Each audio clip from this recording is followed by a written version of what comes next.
안녕하세요. 유익한 건강정보를 귀에 쏙쏙 박히게 알려드리는 산부인과 전문의 닥터정입니다. 오늘은 임신 중단, 중절이라고도 하죠. 임신 중절의 흔적을 나중에 산부인과 진료 중에 알 수 있는지에 대해서 알려드릴게요. 먼저 임신 중절 수술을 어떻게 하느냐를 간단하게 설명을 드릴게요.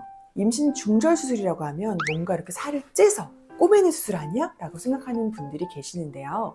임신 중절은 흡입 소파술이라고 해서 두꺼워져 있는 자궁 내벽을 살살 긁어내면서 쇽 흡입하는 수술입니다. 그러기 위해서는 자궁 경부를 잡고 고정하고 카테터라는 얇은 관을 자궁에 넣습니다.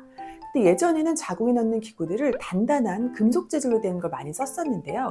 요즘은 말랑말랑한 실리콘 재질로 된 장비들을 쓰기 때문에 안쪽에 상처가 생기거나 하는 일이 많이 없어요. 또 자궁 경부를 잡을 때 쓰는 기구도 예전에는 테나큘럼이라고 해서 갈고리 같이 생긴 기구를 써서 자궁 경부에 흉터를 많이 남겼었는데요. 요즘은 앨리스라는 기구를 써서 좀 이가 뭉툭해서 자궁 경부에 흉을 거의 남기지 않습니다. 그래도 흡입은 그렇다 치고 긁어내는 거면 흔적이 남는 거 아니야? 라고 생각하시는데요.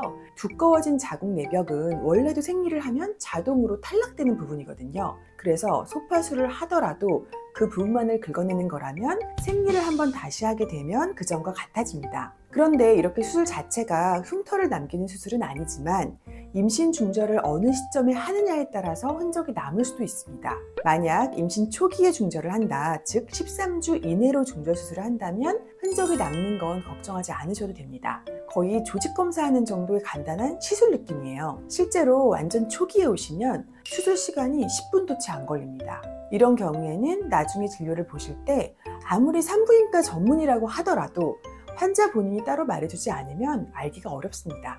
그런데 임신 중기 이후에 중절을 하거나 유산을 하거나 자연분만을 하거나 하는 경우에는 자궁 경부의 모양이 좀 변해서 그걸로 좀 유추를 해볼 수는 있어요. 근데 그걸 보고 이게 분만의 흔적인지 중절의 흔적인지 알 수는 없고요. 또 많이 걱정하시는 게 진료 보러 오실 때 동행자가 있는 경우인데요. 의사가 진료 중에 그런 흔적에 대해서 언급할까 봐 걱정하시거든요.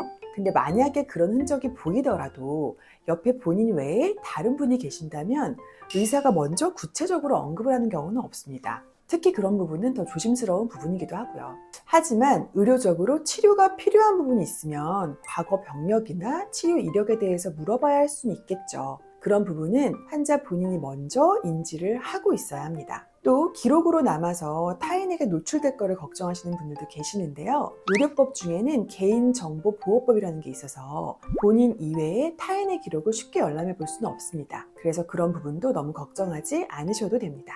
오늘은 중절 수술 후에 흔적이 남는가에 대해서 알려드렸는데요. 궁금하셨던 분들에게 도움이 되셨길 바랍니다. 그럼 저는 다음 주 월요일에 더 좋은 의학 정보를 가지고 찾아올게요.